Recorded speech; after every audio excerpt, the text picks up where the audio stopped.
به نام خداوند بخشنده و مهربان. همدیاران عزیز،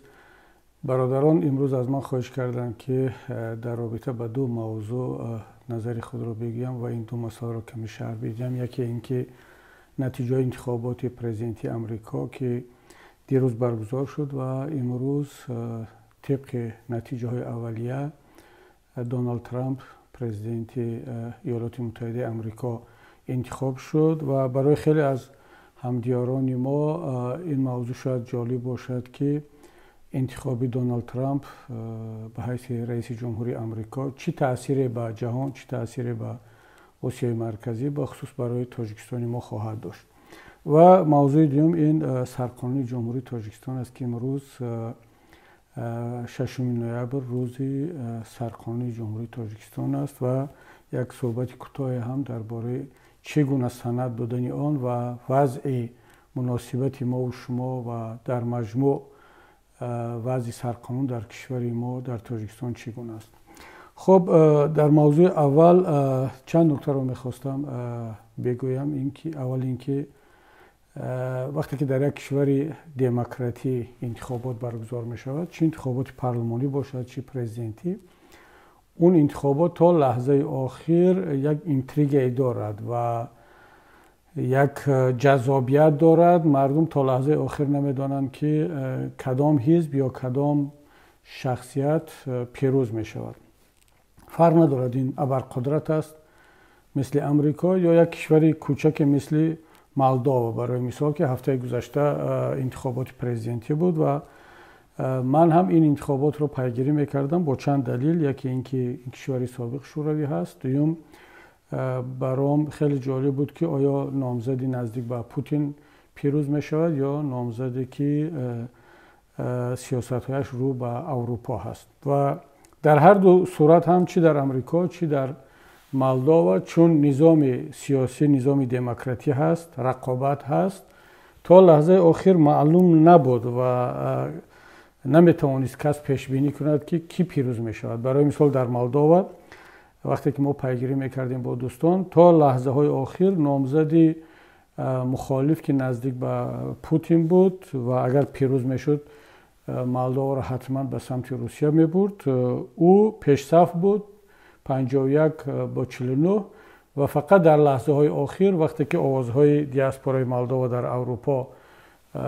حساب کرده شدند با یک اختلاف بسیار هم کم پرزیدنت عمل کننده مالداوا خانم ساندرو پیروز شد. ولی رقیبش زود این انتخابات را پذیرفت، باخت را پذیرفت، چون کاملا شفاف و دموکراتی بود. همچنین در امریکا هم تا نیمه شب معلوم نبود. بسیاری از تحلیل ها، بسیاری از حتی اگزیت پول ها یا نظرسنجی ها بر این بودند که خانم هریس پیروز خواهد شد و چون نسبت علیه ترامپ چندین پرونده جنایی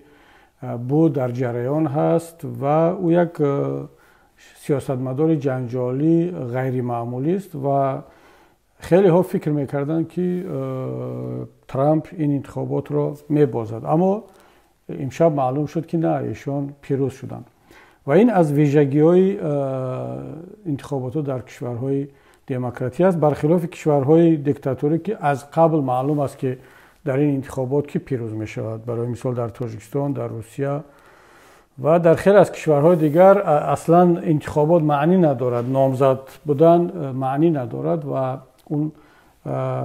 همه چی از قبل معلوم است. و ما میتوانیم کشورهای مثل امریکا رو برای سیاست‌های خارجیش دوست نداریم، تنقید کنیم و واقعا هم جای تنقید هست و واقعا هم یعنی اشتباه‌های کلان کردن و کرده ایستادن، اگر جنایت هم نگویند، در صورتی که بعضی اقدام‌ها بعداً معلوم شد که تا حد جنایت هم رسیده است. اما اون چیزی که برای چنین کشورها و بخصوص برای امریکا یک دستاورد مهم است و ما نابسته از اون که امریکا رو دوست می‌داریم یا بد می‌بینیم، نمیتونیم این نکته رو اعتراف نکنیم که در کشورهای مثل امریکا انتخابات ها خیلی شفاف می‌گذرند و اگر با یک قانونشکنی های خرد و ریزه‌ای که در تقریبا همه انتخابات ها جا دارد، اونها را اگر استثنا کنیم، چون در مشرب یک کشور بزرگ 300 میلیونه جا داشتن چند قانونشکنی یا کمبودی این امر طبیعی است ولی اون نمیتواند بالای نتیجه انتخابات تأثیر برساند. در مجموع ما دیدیم که اپوزیسیون ترامپ که 4 سال پرزیدنت بود، بعد اپوزیسیون بایدن و حزب دموکرات بود، امروز نه تنها انتخابات پرزیدنتی رو برد بلکه پالاتای بالایی رو پورا صاحب شدن جمهوری خواهان و احتمال زیاد میرود که پالاتای پایانی یعنی مجلس نمایندگان رو هم صاحب شوند. خب پس چه نتیجه خواهد داد؟ این نکته خیلی مهم است و نکته محوری صحبت ما هم هست. من فکر میکنم که در مجموع سیاست‌های آمریکا یک سیاست ثابت هست. بله ترامپ در اون 4 سال قبلی یک کمی اونها رو تغییر داد، اما نه به حدی که اون سیاست‌های استراتژی آمریکا تغییر کند. برای مثال بین اوباما و ترامپ در سیاست‌های آمریکا در خاورمیانه، آسیای مرکزی تغییرات جدی نبود. در افغانستان هم همچنین همون کاری را که ترامپ آغاز کرده بود، گفتگو با طالبان، بایدن انجام داد، اگرچه با یک شکل خاص خود که نتیجهش پیروزی کامل طالبان شد، اما هر دو مأموریت، هر دو ادمنستراسیا جانبداری گفتگو با طالبان بودند. اما یک ویژگی هست، ما با وجود آن که در سیاست‌های بزرگ آمریکا تغییرات جدی وارد نخواهد شد، با نظر داشتن که خود ترامپ یک شخصیت، یک سیاستمدار پیشبینی نشونده هست و همچنانه که در چند موردها در گذشته این را نشان داد، میتواند در آینده هم دست به بعض اقدام‌های بزند که از حالا هیچ کس نمیتواند آن را پیشبینی کند. برای مثال و وعده‌های زیاد داد که جنگ در اوکراین و خاورمیانه در فلسطین را در یک مدتی کوتاه به انجام خواهد رساند. حتی گفت که من کافی است که 3 روز کافی است برای من تا اینکه با یک زنگ تلفن با پوتین جنگ رو در اوکراین خاتمه ببخشم. اما معلوم نیست که چگونه در یک زنگ تلفن با پوتین این جنگ تمام خواهد شد. آیا یک قسمی از تریتوری اوکراین را با پوتین خواهد داد؟ زلنسکی را مجبور میکند، وادار میکند که به صلح تحمیلی رازیگی دهد و در بدل یک قسمی از تریتوری خودش، یا اینکه برعکس میاد پوتین رو به شکل تهدید میکند که او دست از جنگ بردارد و از خاک اوکراین ارتش خود را بیرون برآورد. مشخص نیست، یعنی از ترامپ هر چیز را میتوان انتظار بود. همونطوری که گفت در خاورمیانه جنگ را به انجام خواهد رساند، معلوم نیست که با چه راهکاری، آیا به نتانیاهو فشار میارد و طلب میکند که این قتل عام را بس کند، یا برعکس به نتانیاهو تمام امکانات را خواهد داد تا اینکه اون نقشه‌ای که دارد، پیروزی کامل بر بالای غزه، حماس و فلسطین، اون رو انجام بدهد. و خیلی مسئله هنوز هم باز هستند. معلوم نیست که با جمهوری اسلامی ایران چیکار خواهد کرد. اما یک چیزی که مشخص است این که او وعده داد که از اسرائیل پشتیبانی خواهد کرد و اگر او رئیس جمهور می بود، حماس جسارت هجوم به اسرائیل را نمیکرد 1 سال قبل، و یا اینکه با جمهوری اسلامی ایران امکان نمیداد که صاحب امکانیت‌های بیشتر شود. البته اینها وعده‌های پیش از انتخاباتی بود و ما و شما میدونیم که در پیش از انتخابات سیاستمدارها، احزاب وعده‌های زیاد میدین، ولی معنی اون ندارد که بعد در وقتی حاکمیت را به دست گرفتن بتوانند همه این وعده‌های کردهشان را انجام بدهند. و اما اون چیزی که مشخص است این که ترامپ یک دوست جانبدار، یا حتی من نمیگم پشتیبان، اما به یک شکل اصلا با دیکتاتورهای جهان مشکلی ندارد. از پوتین شروع کرده تا دل خواهد حتی رهبری کره شمالی، رهبران آسیای مرکزی، رهبران جهان عرب و غیرها کذا. و نشان داد که اصلا سیاست خارجیش بر مبنای احترام حقوق بشر و پیشگیری از قلدری یا ببندوباری بعضی سیاستمداران بعضی کشورها نیست و او بیشتر تمرکز بالای سیاست داخلی بخصوص امنیت و اقتصاد خواهد کرد، در صورتی که دموکرات ها و در مجموع در سطح جهان لیبرال دموکرات ها یکی از اولویت‌هایشان البته پورا نه، در قطار اقتصاد و امنیت باز هم حقوق بشر و ثبات بین المللی هم هست یا توازن بین المللی هم هست. اما ترامپ، شما از تجربه گذشته میدونید که حتی با رهبر کره شمالی هم گفت و شنید کرد و با پوتین دوستی و رفاقت دارد، با تمام کشورهای دیگر. من حتی از حالا میتوانم بگم که رهبران آسیای مرکزی با شمول رهبر تاجیکستان امام علی رحمان، اینها میتونن خیلی راحت باشن. 4 سال دیگر کسی اینها را برای پامال کردن حقوق بشر انتقاد نخواهد کرد، حداقل از طرف ادمنستراسیون ترامپ. شاید که وزارت امور خارجه، شاید بعضی احزاب و سازمان‌های بین المللی و سازمان‌های آمریکایی انتقاد کنند، اما خود ترامپ این کار را به هیچ وجه نخواهد کرد، بلکه میتواند باز یک امتیازهای دیگری رو به دیکتاتورهای منطقه ما هم بدهد. من حتی میتوانم به امام علی رحمان از حالا بگویم که او میتواند بلیط خودش رو به واشنگتن از حالا بگیرد، آماده شود برای یک سفر به واشنگتن، برای که در زمان حکمرانی دموکرات ها نشد است که آنها یگان دیکتاتور را به حضور پذیرفته باشند در قصر سفید یا به اصطلاح بیلیدوم، و میتوانند در یک چارچوبی مثلا فرمت 5+1 که بایدن هر 5 پرزیدنت آسیای مرکزی را پذیرفت، در این چارچوب امکان دارد. اما اینکه تنها شاید یگان دیکتاتورهای خیلی هم ارزشمند مثل رهبریت قزاقستان، کشورهای نفتخیز عربی یا ازبکستان مثل اینها، اما اینکه مثلا رحمان رو یگان پرزیدنت دموکرات به تنهایی دعوت کند و در قصر سفید پذیرا باشد، این احتمالش خیلی کم است. اما ترامپ میتواند این کار رو کند، یا اینکه بازم در همون چارچوب 5+1 میتواند اینها را دعوت کند. خب ما یک نکته دیگر این است که چه انتظاری رو میتوانیم داشته. آیا این برای ما مسلمان ها، برای ما تاجیکان در عموم خوب بود یا بعد که ترامپ پرزیدنت امریکا انتخاب شد؟ من فکر میکنم که از یک طرف خوب است، از یک طرف بد. طرف بدیش این است که در مجموع جمهوری خواهان با خصوص ترامپ هیچ توجه دیگر به وضع زندانیان ما، به حقوق بشر، به یک کمی فشار آوردن بالای دیکتاتورها برای این ببندوباری و جنایت ها علیه ملت های خود نخواهد کرد. این البته یک خبری بدی هست. اما پهلوی مثبت مسئله در چی است؟ ببینید، ما عادت کردیم و یک کمی همیشه فریب میخوریم، ما بخصوص جهان اسلام، بخصوص کشورهای پسا شوروی، که همیشه یک توقع انتظاری خاص از کشورهای غربی داریم که اینها چون خود کشورهای دموکراتی هستند و همیشه شعار دفاع از حقوق بشر و آزادی مطبوعات و آزادی سیاسی و آزادی‌های دینی را مطرح میکنند، اینا ما انتظار داریم که اینها در حالت قانونشکنی ها، در حالت پامال شدن حقوق بشر میان دخالت میکنن. اما واقعیت کار چنین نیست و این توقع بیجا و انتظاری از حد زیاد همیشه ما را در یک حالت راه افتادگی، در حالت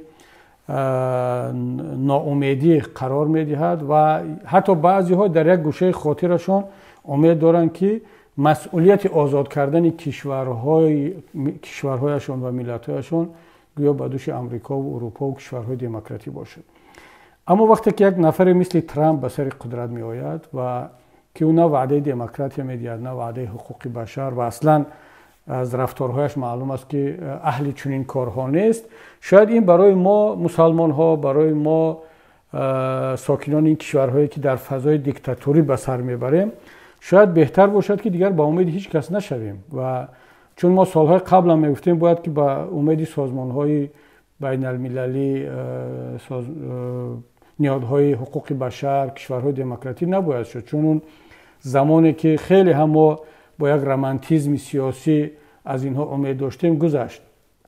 ولی هنوزم برخی باقی موندن. من فکر میکنم که با آمدن ترامپ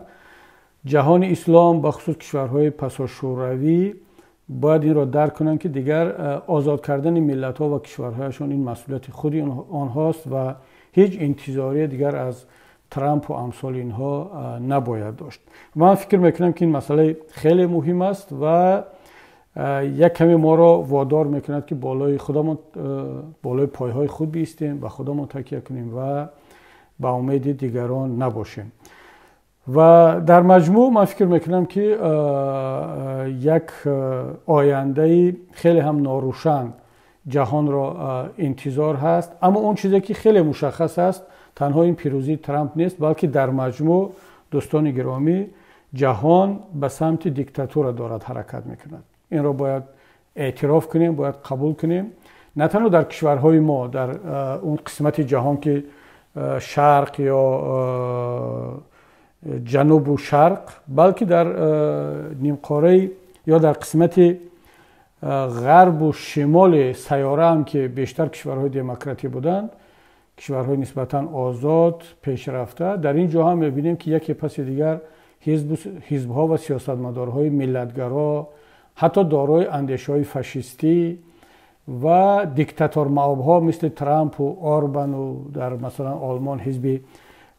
AfD یا همون الترناتیو برای آلمان قوی شده ایستاده است، در فرانسه هم حزب راستگرای لیپن و در مجموع وضع مهاجرین، وضع مسلمان ها و وضع دموکراسی و حقوق بشر در سراسر جهان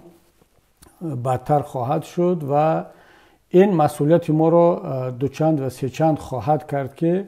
دیگر در آینده بیشتر بالای خود تکیه کنیم و این واقعیت ها را بپذیریم که دیگر غرب هم، اروپا هم، امریکا هم آهسته آهسته به دست دیکتاتور معاب‌ها میتوانند بیافتند که روحیه ضد مهاجری دارند، روحیه ضد اسلام دارند و خیلی وضعیت ما در آینده میتواند بدتر و بدتر شود. البته این را من از باب یک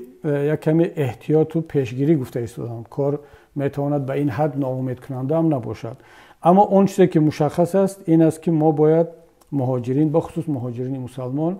در اروپا، خیلی باید با احتیاط رفتار کنیم. از اون بلند پروازی ها و از اون دعواهای کلان و از آن بعضا حق طلب کنی های خیلی هم ناجا و رعایت نکردن واقعیت ها، رعایت نکردن فرهنگ ملت های بومی و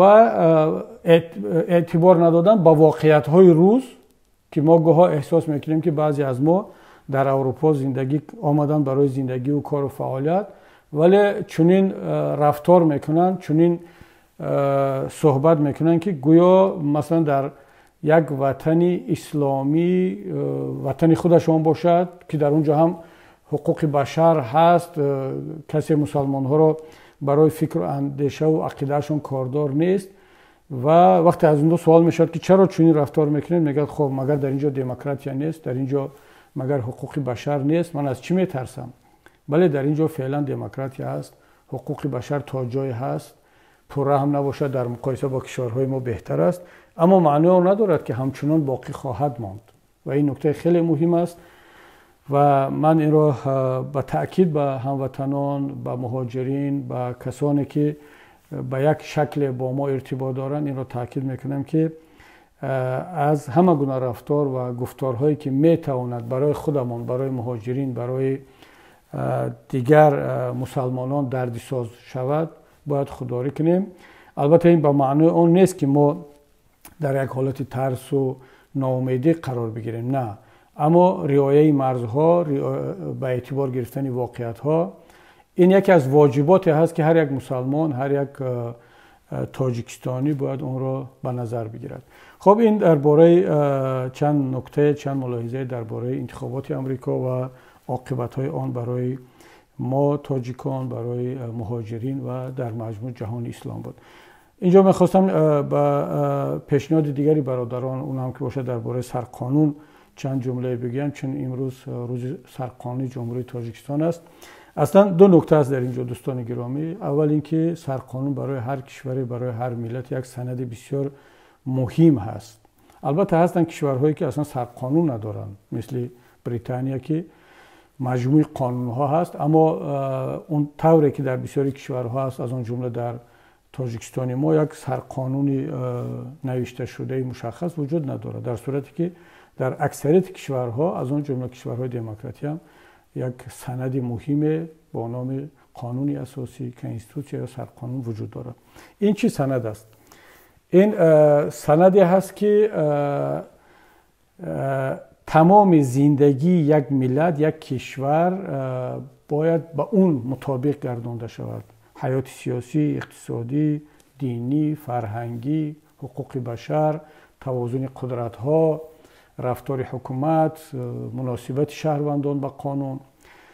و این یک راهنمای هست، یک چارچوب حقوقی و سیاسی هست که همه حکومت، پرزیدنت، پارلمان، پروکراتور، امنیت، شهروندان، نهادهای دولتی و غیر دولتی باید فعالیت خود را با آن مطابق گردانند و تمام قانون ها و سندهای حقوقی هم باید به این سند اساسی مطابق گردانده شود. و اما در کشورهای دیکتاتوری مثل کشور ما متاسفانه نه اینکه قانون اساسی یا سرقانون فقط برای جشن و برای در یک سال یک بار خاطررسان کردن است، بلکه اون پیوسته هم پامال می شود، هم دستکاری می شود، هم تغییرات و علاوه های زیادی طبق خواسته این یا آن شخص یا حزب و گروه وارد کرده می شود. اصلا شما ببینید که در کشورهای دموکراتی البته جایز است که با قانون اساسی با سرقانون تغییرات و علاوه ها وارد شود، ولی کنستیتوسیا اون یا قانون اساسی سند نیست که هر سال یا هر 10 ساله هر پرزیدنتی که آمد یا یک پرزیدنت چند مرتبه طبق خواهش خود با آن تغییرات و علاوه ها وارد کند. و برای مثال در امریکا در طول همین بیشتر از 100 سالی که قانون اساسی وجود دارد همگی 2 مرتبه به این قانون اساسی تغییرات و علاوه ها وارد شد، همچنان در کشورهای مثل آلمان، فرانسه و کشورهای دیگر. اما شما ببینید که در تاجیکستان ما که اصلا در هیچ جای دنیا قانون اساسی رو اینقدر با دبدبه جشن نمیگیرن و یعنی خب یک روزی شاید برای ملت مهم است، حتی در اکثر کشورها روز استراحت هم نیست، اما در تاجیکستان ما این روز خیلی با دبدبه جشن گرفته می شود. اما با خود محتوای کنستیتوسیا و با مسئله که این را باید از اون پیروی کرد و اون را سرمشق زندگی خود قرار داد، این طور مناسبت نمی شود. امام رحمان حالا اون چیزی که من در یاد دارم 3 مرتبه به این قانون اساسی تغییرات وارد کرد و هر 3 مرتبه طبق خواسته خودش، طبق میل خودش و طبق ضرورت‌های خود و خانواده خودش. شما در هیچ کجای دنیا ندیدید که یک پرزیدنت تواند قانون اساسی را 3 مرتبه طبق خواسته خودش مطابق بگرداند و تغییرات علاوه وارد کند، در صورتی که در تمام دنیا پرزیدنت ها وظیفه دارند که رفتار و گفتار و مناسبت خود با قانون و با کشور رو طبق با کنستیتوسیا مطابق بگردانند، نه اینکه کنستیتوسیا را با خود مطابق بسازند. و متاسفانه قانون اساسی در تاجیکستان به بازیچه دست حکومتداران تبدیل یافته است و یک وسیله فریب دادن مردم که ما کنستیتوسیا داریم، حکومت کنستیتوسیونی داریم و حتی دعوا دارند که این حکومتی که الان در سر قدرت است با راه کنستیتوسیونی و به خاطر با نیت برقرار کردن حکومت کنستیتوسیونی به سر قدرت آمده است، در صورتی که از روز اول تا امروز دارن این کنستیتوسیا رو پامال میکنن،